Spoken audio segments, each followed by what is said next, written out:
បាទគោរពនឹងជម្រាបសួរក៏ដូចជាសួស្តីទៅកាន់ពុកម៉ែបងប្អូនយើងទាំងអស់គ្នាសាជាថ្មីហើយក៏ស្វាគមន៍បងប្អូនយើងមកកាន់ការផ្ដល់ដំណេកឆ្នោតជូនម៉ោង4និងម៉ោង6កន្លះតោះឥឡូវនេះគឺយើងមកមើលលទ្ធផលតម្រុយថ្ងៃចាស់បងប្អូនយើងគឺថ្ងៃទី10យើងមកមើលទាំងអស់គ្នាសម្រាប់ម៉ោង4នេះគឺដូចជាអត់មានចូលទេបងប្អូនអូអត់មានភ្លេចបើកលេខឲ្យបងប្អូនយើង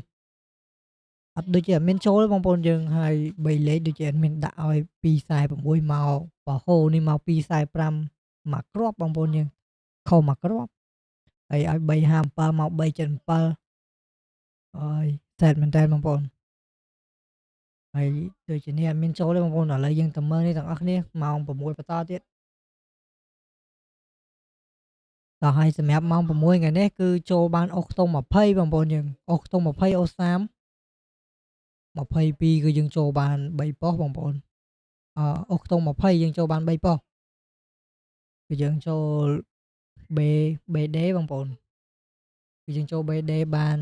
2ប៉ុស្តិ៍ហើយសម្រាប់អូ30យើងចូលអូ30 37បានប្រកបបងប្អូននៅប៉ុស្តិ៍ A ហើយសម្រាប់លេខសម្រាប់2លេខដូចជាអត់មានចូលបងប្អូនយើងអេដមីនឲ្យ75មក78តោះយើងដឹងថាអត់ចូលបងប្អូនយើងសម្រាប់ម៉ោងនេះចូលបានប៉ុន្មានគ្រាប់ហ្នឹងតោះឥឡូវនេះយើងចូលទៅមើលតម្រុយថ្ងៃថ្មីតែម្ដងទៅបងប្អូនយើងកុំឲ្យខាតពេលវេលាយើងយូរអេដមីនក៏មិនចង់អូសបន្លាអូសបន្លាយពេលវេលាយូរបងប្អូនខ្លីៗងាយយល់ឆាប់បានចប់តោះសម្រាប់តម្រុយថ្ងៃនេះអេដមីនឲ្យអូស8ម្ដងបងប្អូនយើងឲ្យលេងខ្ទង់8មកគ្រាប់ហើយ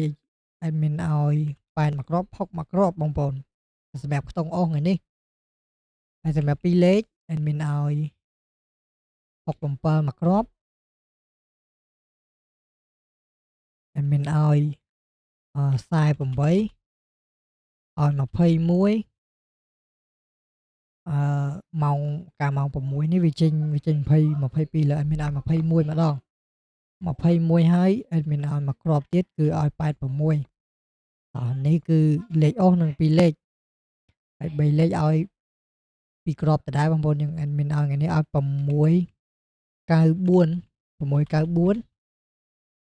មកគ្រាប់ទៀតអេដមីនឲ្យ843តើបងប្អូននេះគឺជាលទ្ធផលរបស់យើងថ្ងៃហ្នឹងបងប្អូនយើងលទ្ធផលតម្រុយដែលមិនបានធ្វើទុកបងប្អូនទុកឲ្យបងប្អូនយើងលេងកម្សាន្ត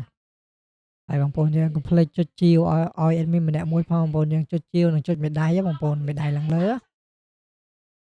ហើយចុងក្រោយអេដមីនក៏សូមជូនពរពុកម៉ែបងប្អូនយើងហេងៗទាំងអស់គ្នាទាំងម៉ោង4និងម៉ោង6ហើយចុងក្រោយអេដមីនក៏សូមជម្រាបលាបងប្អូនយើងត្រឹមនេះដែរបាយបាយបងប្អូន